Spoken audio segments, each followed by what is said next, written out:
Be my eyes 1 tutorial episode 5 పరిచయం. Hi friends, అందరికీ నమస్కారం. ఈరోజు కొత్త టాపిక్ని ప్రారంభించి నేర్చుకుందాం. ఈ ట్యుటోరియల్లో మనం చాలా ఆసక్తికరమైన మరియు ప్రత్యేకమైన యాప్ను ఉపయోగించడాన్ని నేర్చుకోబోతున్నాం. ఈ ట్యుటోరియల్ విన్న తర్వాత మీరు ఈ యాప్ని ఇన్స్టాల్ చేసి ఉపయోగించడం ప్రారంభించగలరని నాకు ఖచ్చితంగా తెలుసు. ఈ యాప్ పేరు బీ మై ఐస్. ఈ యాప్ గురించి మరింత అర్థం చేసుకోవడం ప్రారంభిద్దాం. ఈ యాప్ మనకు ఎలా ఉపయోగపడుతుంది? ఇప్పుడు మీకు దృష్టి లోపం ఉన్నట్లయితే ఈ యాప్ని ఉపయోగించడం ద్వారా మీరు దృష్టి ఉన్న వ్యక్తికి కాల్ చేయవచ్చు మరియు వీడియో చాట్ ద్వారా వారి సహాయం పొందవచ్చు. వీడియో చాట్ అంటే వీడియో కాల్ ఉపయోగించి ఆన్లైన్లో సహాయం కోసం అడగవచ్చు. దృష్టిగల వ్యక్తి ఈ పద్ధతిలో అంధుడికి సహాయం చేయవచ్చు. ఇది ఆండ్రాయిడ్ మరియు ఐఓఎస్లో అందుబాటులో ఉన్న ఉచిత యాప్. నేను ఈ యాప్ ఎలా ఉపయోగించవచ్చో ఇప్పుడు మీకు కొన్ని ఉదాహరణలను ఇస్తాను. మీరు ఈ ఉదాహరణలను విని యాప్ను ఎలా ఉపయోగించాలో నిర్ణయించుకోవచ్చు. మీరు ఒక ప్రాడక్ట్ను కొనుగోలు చేయాలనుకుంటున్నారు మరియు దానిపై వ్రాసిన ఎక్స్పైరీ డేట్ని తెలుసుకోవాలని అనుకుంటున్నారు. మీరు యాప్ని ఉపయోగించి కాల్ చేయవచ్చు, సహాయం అడగవచ్చు. మీరు కంప్యూటర్ని ఉపయోగిస్తుంటే స్క్రీన్పై ఏమి ప్రదర్శించబడిందో తెలుసుకోవడానికి మరియు జోస్ లేదా ఇన్విడి ద్వారా మాట్లాడని వాటిని అర్థం చేసుకోవాలనుకుంటే మీరు యాప్ నుండి కాల్ చేయవచ్చు. లేదా మీరు ఒక కొత్త ప్రదేశానికి వెళ్తున్నారు. మీకు కుడి వైపుకు వెళ్ళాలా లేదా ఎడమకు వెళ్ళాలా అని ఖచ్చితంగా తెలియదు. మీరు కాల్ చేసి సహాయం అడగడానికి ఈ యాప్ని ఉపయోగించవచ్చు. మీరు ధరించాలనుకునే దుస్తులకు మ్యాచ్ చేసుకోవాలన్నా మరియు బట్టల రంగును చెక్ చేసుకోవాలన్నా మీరు కాల్ చేయవచ్చు. లేదా మీరు మీ మెడిసిన్లను తీసుకోవాలి మరియు మెడిసిన్ వ్రాప్పర్ పేరును చదవడానికి మీకు ఎవరైనా అవసరం కావలిస్తే కాల్ చేసి అడగవచ్చు. లేదా మీ వద్ద క్యాష్ ఉండి పేపర్ కరెన్సీ డెనామినేషన్ను గుర్తించలేకపోతే, లేదా మీ గదిలో లైట్లు వెలిగించబడ్డాయా లేదా ఆపివేయబడి ఉన్నాయా తెలుసుకోవడానికి, లేదా మీరు డిన్నర్ వండుతున్నారు, ఆహారం యొక్క రంగును చెక్ చేయడం ద్వారా ఆహారం కుక్ అయ్యిందో లేదో తెలుసుకోవాలనుకుంటే మీరు కాల్ చేయవచ్చు.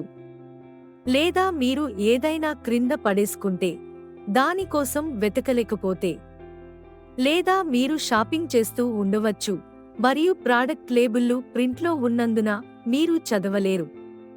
ఇలా మీకు ఎప్పుడు అవసరం కావాలన్న సహాయాన్ని ఎంచుకుని యాప్లో కాల్ చేసి సహాయం పొందవచ్చు. ఈ యాప్ యొక్క ప్రత్యేకత ఏమిటంటే దాదాపు 38 లక్షల మంది దృష్టిగల వాలంటీర్లు ఈ యాప్లో సైన్ అప్ చేయగా కేవలం 3 లక్షల మంది దృష్టి లోపం ఉన్నవారు సైన్ అప్ చేశారు. దీని అర్థం ఏమిటంటే మీరు కాల్ చేసిన వెంటనే 1 నిమిషంలో మీరు దృష్టిగల వాలంటీర్తో కనెక్ట్ చేయబడతారు.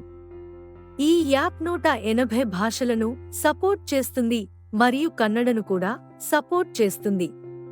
కాబట్టి మీరు సైన్ అప్ చేసి కన్నడను ప్రాథమిక భాషగా సెట్ చేస్తే మీరు కన్నడ మాట్లాడే వాలంటీర్తో కనెక్ట్ చేయబడతారు. కన్నడ మాట్లాడే వాలంటీర్లు అందుబాటులో లేనప్పుడు మీరు ఇంగ్లీష్ మాట్లాడే వాలంటీర్కి కనెక్ట్ చేయబడతారు. కేవలం కన్నడ మాత్రమే కాదు, మీరు ఏ ప్రాంతీయ భాషతో సౌకర్యవంతంగా ఉన్నారో దానిని మీ ప్రాథమిక భాషగా సెట్ చేయండి. ఇది గ్లోబల్ యాప్. ప్రపంచవ్యాప్తంగా చాలా మంది ప్రజలు ఉపయోగిస్తున్నందున చాలా మంది ప్రజలు ఆంగ్లాన్ని ప్రాథమిక భాషగా సెట్ చేయడానికి ఇష్టపడతారు. కాబట్టి మీరు ఇంగ్లీషును బాగా అర్థం చేసుకుంటే మీరు ఆంగ్లాన్ని ప్రాథమిక భాషగా సెట్ చేయాలని నేను కూడా సిఫార్సు చేస్తున్నాను. ఇంగ్లీష్ మాట్లాడే వాలంటీర్లు ఎల్లప్పుడూ అందుబాటులో ఉంటారు. ఈ యాప్ ఎలా పనిచేస్తుందో ఇప్పుడు తెలుసుకుందాం. ఇప్పుడు ఒక అంధుడు యాప్లో కాల్ చేసినప్పుడు అది చాలా మంది దృష్టిగల వాలంటీర్లకు నోటిఫికేషన్ను పంపుతుంది. యాప్ పంపే ఈ నోటిఫికేషన్ గురించి మరింత తెలుసుకుందాం. ఈ యాప్ వాలంటీర్కు రాత్రిపూట ఎప్పుడూ కాల్ చేయదు. ఇది వారి టైం జోన్ ఆధారంగా ఉదయం 8:00 నుండి సాయంత్రం 9:00 గంటల వరకు అందుబాటులో ఉన్న యాక్టివ్ వాలంటీర్లకు మాత్రమే నోటిఫికేషన్ను పంపుతుంది. నోటిఫికేషన్కు మొదట సమాధానం ఇచ్చే వాలంటీర్కు కాల్ కనెక్ట్ చేయబడుతుంది మరియు మీరు వాలంటీర్ నుండి సహాయం పొందవచ్చు. మీరు రాత్రి 12:00 గంటలకు కాల్ చేస్తే మీరు చాలా మటుకు అమెరికా లేదా పగటపుట ఉన్న దేశం నుండి వాలంటీర్ని స్వీకరిస్తారు. మీరు భారత కాలమానం ప్రకారం మధ్యాహ్నం కాల్ చేస్తే చాలా మటుకు భారతదేశం, దుబాయ్ మొదలైన వాటి నుండి వాలంటీర్తో కనెక్ట్ చేయబడతారు. కానీ రోజులో 24 గంటలు మీకు సహాయం చేయడానికి వాలంటీర్ ఉంటారు. ఇది గ్లోబల్ యాప్ అయినందున ప్రపంచం నలుమూలల నుండి వాలంటీర్లు ఉంటారు. మీకోసం ఎల్లప్పుడూ ఎవరైనా వాలంటీర్ అందుబాటులో ఉంటారు. నేను చెప్పినట్లుగా మీకు అవసరమైన సహాయం కోసం దృష్టిగల వాలంటీర్తో కనెక్ట్ కావడానికి మీ నిరీక్షణ సమయం 1 నిమిషం కన్నా తక్కువ ఉంటుంది. మీకు ఇంగ్లీషులో కంఫర్టబుల్గా లేకపోతే మీ ప్రాంతీయ భాషను మీ ప్రాథమిక భాషగా ఎంచుకోవడం మంచిది మరియు మీ ప్రాంతీయ భాషలోనే మీకు సహాయం లభిస్తుంది. ఇప్పుడు మీరు యాప్ నుండి ఒక దృష్టిగల వాలంటీర్కు కాల్ చేసినప్పుడు వారు మీ కెమెరా సరైన దిశలో ఉందని నిర్ధారించుకోవడానికి మీకు సహాయం చేస్తారు. కెమెరాను సరైన వస్తువుపై ఫోకస్ చేయడానికి లేదా ఫ్లాష్ లైట్ ఆన్ అవసరమైతే వాలంటీర్ ద్వారా అలాంటి అన్ని ఇన్స్ట్రక్షన్స్ అందించబడతాయి. వారు మీకు అవసరమైన సహాయాన్ని అందిస్తారు. వారు మీ ఫోన్లోని టార్చ్ లేదా ఫ్లాష్ లైట్ని కూడా ఆన్ చేయవచ్చు. వారికి స్క్రీన్ కుడి దిగువ మూలలో ఫ్లాష్ లైట్ చిహ్నం ఉంది. ఈ చిహ్నంపై క్లిక్ చేయడం ద్వారా మీ ఫోన్లోని ఫ్లాష్ లైట్ ఆన్ అవుతుంది మరియు వారు దీన్ని ఉపయోగించవచ్చు. మీకు ఏమి సహాయం కావాలో స్పష్టంగా చూడవచ్చు. కాల్ పూర్తయిన తర్వాత లైట్ స్విచ్ ఆఫ్ చేయబడుతుంది. వాలంటీర్కు ఈ ఎంపిక గురించి తెలియకుంటే మీ ఫోన్లో ఫ్లాష్ లైట్ లేదా టార్చ్ను ఎలా ఆన్ చేయాలో ఈ ఫీచర్ను నేర్చుకోవాలని నేను మీకు సూచిస్తున్నాను. నేను ఇప్పుడు ఈ ఫీచర్ని మీకు వివరిస్తాను. ఫోన్లో ఫ్లాష్ లైట్ను ఎలా ఆన్ చేయాలో ఇప్పుడు తెలుసుకుందాం. ఇది చాలా సులభం. దృష్టిగల వాలంటీర్ మీకు ఎలాంటి సహాయం కావాలో చూడలేకపోతే ఈ ఆప్షన్ చాలా సహాయకారిగా ఉంటుంది. దీన్ని ఎలా చేయాలో నేను మీకు చెప్తాను. Talkback, device unlocked. నేను ఇప్పుడు నా ఫోన్ని అన్లాక్ చేశాను. మీరు నోటిఫికేషన్ సంజ్ఞను తప్పనిసరిగా తెలుసుకోవాలని ఆశిస్తున్నాను. కాకపోతే కుడివైపుకి స్వైప్ చేసి వెంటనే క్రిందికి స్వైప్ చేయండి. ఇది మిమ్మల్ని నోటిఫికేషన్లకు తీసుకెళ్తుంది. నేను ఇప్పుడు నోటిఫికేషన్లకు వెళ్తున్నాను. Talkback voice, notification, for 36 p.m. media output. ఇప్పుడు మనం నోటిఫికేషన్ విండోలో ఉన్నాము. మీరు ఇప్పుడు కుడి స్వైప్ చేస్తే మీరు టార్చ్ పొందుతారు. Talkback voice, battery 99% media off switch, off Bluetooth switch, off torch switch. ఇది ఆఫ్ టార్చ్ స్విచ్ అని చెబుతుంది. అంటే టార్చ్ ఆఫ్ ఉందని అర్థం. నేను దీనిపై 2 సార్లు నొక్కినప్పుడు ఇది ఫ్లాష్ లైట్ని ఆన్ చేస్తుంది. Talkback voice, on. ఇప్పుడు టార్చ్ ఆన్లో ఉంది. Talkback, off auto rotate screen. ఇప్పుడు కుడివైపు స్వైప్ చేసి ఆపై ఎడమవైపు స్వైప్ చేసి టార్చ్ ఆన్లో ఉందో లేదో చెక్ చేద్దాం. Talkback, on torch switch. ఇది ఆన్ టార్చ్ స్విచ్ అని చెబుతోంది. అంటే ఆన్లో ఉంది. దాన్ని ఆఫ్ చేయడానికి మళ్ళీ 2 సార్లు నొక్కండి. ఇప్పుడు నేను దాన్ని స్విచ్ ఆఫ్ చేస్తున్నాను. మీకు అవసరమైనప్పుడు మరియు మీరు కాల్లో ఉన్నప్పుడు దాన్ని మళ్ళీ ఆన్ చేయవచ్చు. Talkback, off. మీరు కాల్ చేసినప్పుడు దృష్టిగల వాలంటీర్లు మీ వాయిస్ని వినగలరని మరియు వారు మీ రేర్ కెమెరా ద్వారా చూడగలరని కూడా మీరు అర్థం చేసుకోవాలి. రేర్ కెమెరా అంటే మీ ఫోన్ వెనుక భాగాన్ని చూపించే కెమెరా.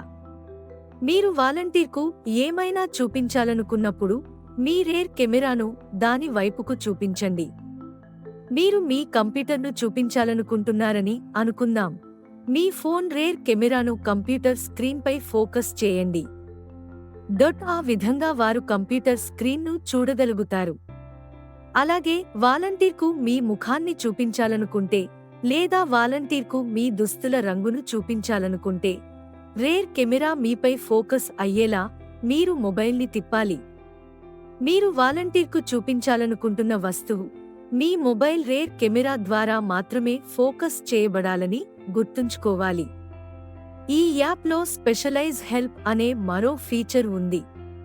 ఈ ఆప్షన్ సాధారణ కాల్ మాదిరిగానే ఉంటుంది, కానీ మిమ్మల్ని దృష్టిగల వాలంటీర్కు కనెక్ట్ చేయడానికి బదులుగా ఇది కాల్ను కంపెనీ ప్రతినిధులకు కనెక్ట్ చేస్తుంది. ప్రస్తుతానికి గూగుల్ మరియు మైక్రోసాఫ్ట్ సైన్ అప్ చేశాయి. కాబట్టి మీకు అవసరమైన ఏదైనా సహాయం కోసం మీరు గూగుల్ లేదా మైక్రోసాఫ్ట్ డిసెబిలిటీ అసిస్టెన్స్కి కాల్ చేయవచ్చు.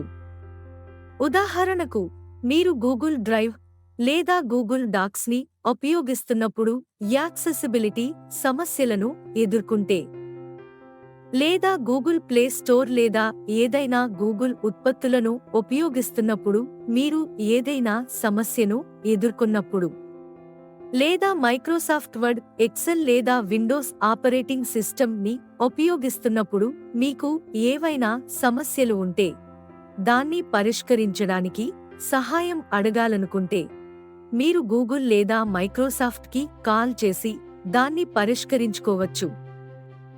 సాధారణ కాల్ చేయడం లాగానే మీరు స్పెషలైజ్ హెల్ప్ ఫీచర్ ద్వారా గూగుల్ లేదా మైక్రోసాఫ్ట్కి కాల్ చేయవచ్చు. అంధులు ఎదుర్కొనే ఏవైనా యాక్సెసిబిలిటీ సమస్యల కోసం డిసెబిలిటీ అసిస్టెన్స్ సహాయాన్ని పొందవచ్చు. ఏదైనా మైక్రోసాఫ్ట్ లేదా ఆండ్రాయిడ్ యాప్లను ఉపయోగిస్తున్నప్పుడు వారి యాక్సెసిబిలిటీ సమస్యలను పరిష్కరించడానికి ఏదైనా వైకల్యం ఉన్న వ్యక్తులు ఈ ఫీచర్ను ఉపయోగించవచ్చు. కానీ గూగుల్ మరియు మైక్రోసాఫ్ట్ సంస్థలు 24 గంటలు అందుబాటులో ఉండవు, ఎందుకంటే అవి యునైటెడ్ స్టేట్స్ పని సమయంలో ఎక్కువగా పనిచేస్తాయి. మీరు వారి పని వేళల్లో మాత్రమే కాల్ చేయవచ్చు. వారి పని గంటల వివరాలు పేజీలో అందుబాటులో ఉంటాయి. మీ సమస్యను పరిష్కరించడానికి మీరు ఈ గంటలలో వారికి కాల్ చేయవచ్చు. సాధారణ కాల్తో దృష్టిగల వాలంటీర్ల నుండి సహాయం 24 గంటలు అందుబాటులో ఉంటుంది. మీరందరూ ఈ ట్యుటోరియల్ని ఇష్టపడతారని ఆశిస్తున్నాను. ఈ ట్యుటోరియల్లో మనం బీ మై ఐస్ యాప్ గురించి తెలుసుకున్నాము. ఈ యాప్ని ఎలా ఉపయోగించాలో తర్వాతి ఎపిసోడ్లో నేర్చుకుందాం. తదుపరి ఎపిసోడ్లో కలుద్దాం. అప్పటి వరకు వీడ్కోలు.